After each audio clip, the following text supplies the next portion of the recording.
ఓం నమ శివాయ. హర హర మహాదేవ శంభో శంకర.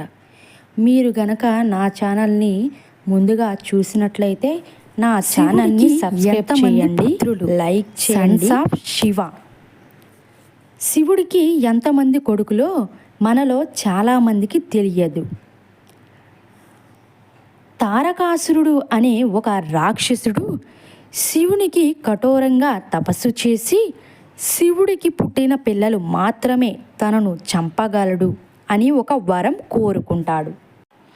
దానితో మహాశివుడు కార్తికేయ స్వామిని జన్మిస్తాడు.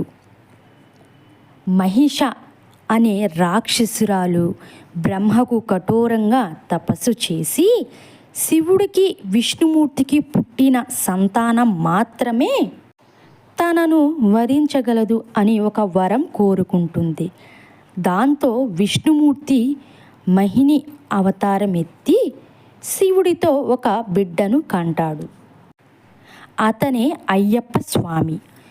ఒకసారి మహాశివుడు మూడవ కన్ను తెరవడంతో ఆ శక్తి సముద్రాన్ని తాకి జలాధరుడు అనే ఒక రాక్షసుడు జన్మిస్తాడు.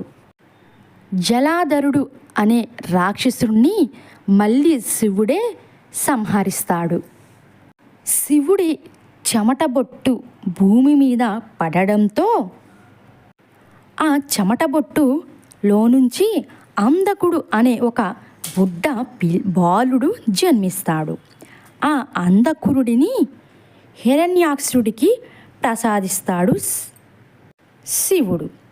శివుడు తపస్సుకని పార్వతీదేవిని ఒంటరిగా వదిలేసి వెళ్ళిపోవడంతో ఒంటరిగా ఉన్న పార్వతీదేవి బాధపడుతూ ఒక మట్టి బొమ్మను తయారు చేసి ప్రాణప్రతిష్ఠ చేస్తుంది.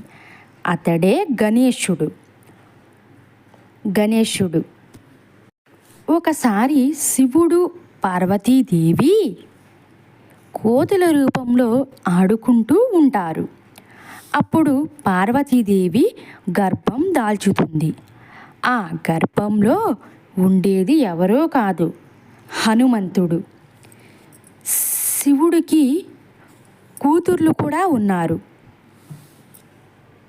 ఆ కూతుర్లు మీకు తెలుసా?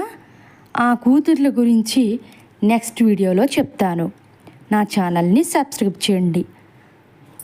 Thank you.